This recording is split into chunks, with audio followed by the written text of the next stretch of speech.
Jamaah, alhamdulillah. Alhamdulillahirrabbilalamin, jamaah Islami Twindah yang dirahmati Allah. Kembali lagi di Islami Twindah. Masih di tema kita pagi hari ini tentang dosa-dosa besar yang diampuni. Alhamdulillah. Mudah-mudahan semua dosa-dosa kita ya, yang namanya manusia ini gak luput dari dosa. Mudah-mudahan segala dosa kita bisa diampuni oleh Allah Subhanahu Wa Taala. Amin ya rabbal alamin. Nah sekarang kita akan melihat kembali sebuah tayangan tentang tertangkapnya pelaku sumpah palsu di persidangan. Nah ini harus ditangkap yang begini-begini nih. Ini dia tayangannya.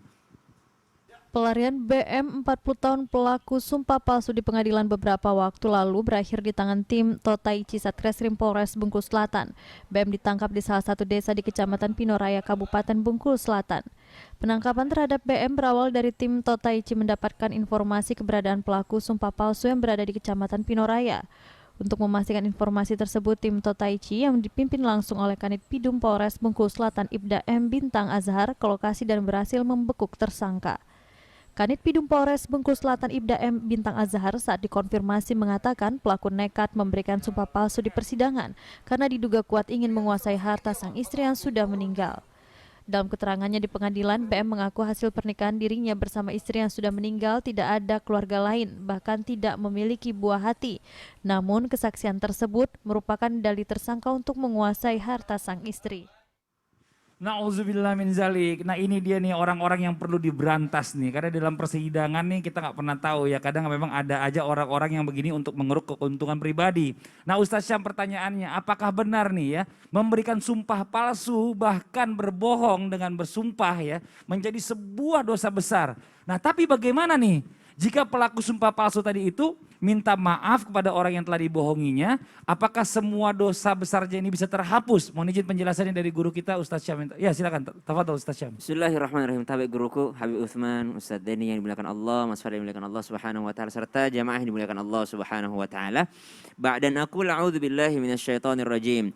Innal ladzina yashtaruna bi'ahdillahi wa aymanihim thamanan qalilan أولئك لا خلاق لهم في الآخرة ولا يكلمهم الله ولا ينظر إليهم يوم القيامة ولا يزكيهم ولهم عذاب أليم. Allah katakan di dalam surah Ali Imran ayat 77 tentang sumpah palsu.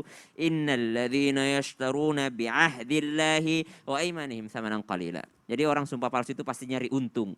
Jadi ada keuntungan di situ, baik keuntungan untuk dirinya, untuk keluarganya, atau untuk masa depannya, atau untuk apapun itu, pasti mereka cari untung.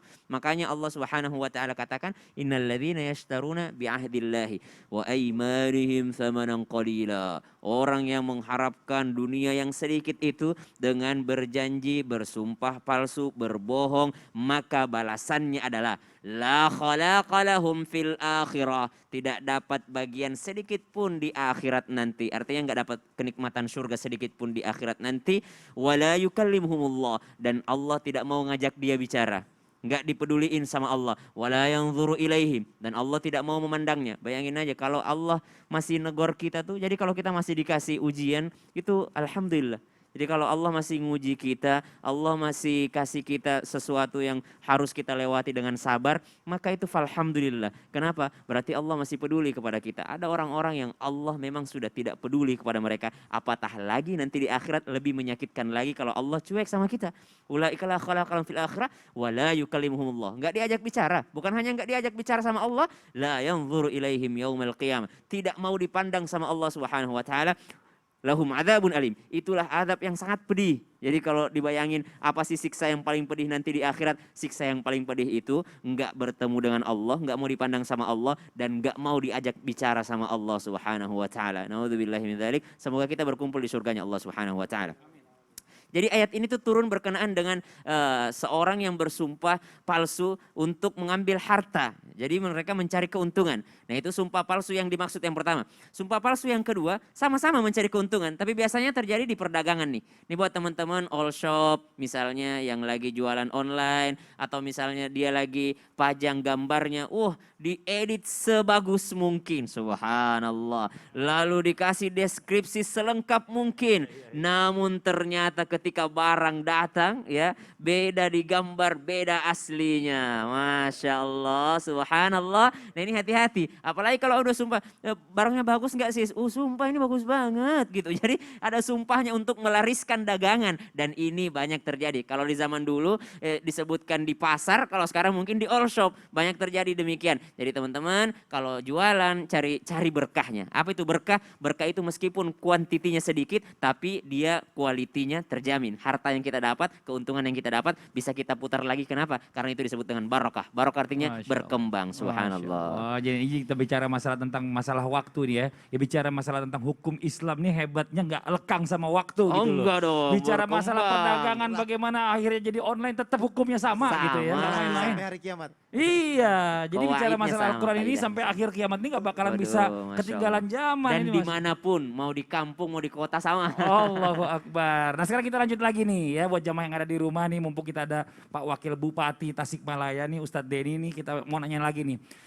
Ustadz, jadi mohon izin nih sebelumnya ada juga nih orang yang kadang mungkin kita ini penonton yang di rumah nih sebagian ini melakukan dosa nih. Melakukan dosa ini kadang-kadang suka nggak sadar sebenarnya. Dan ada juga mungkin sebagian yang berpikir ya udah ngerasa Allah kan Maha Pengampun. Ya udah biarin aja Mas, itu urusan Allah, Allah Maha Pengampun. Tapi nggak saya minta ampun, kayak ngegampangin seolah-olah gitu. Nah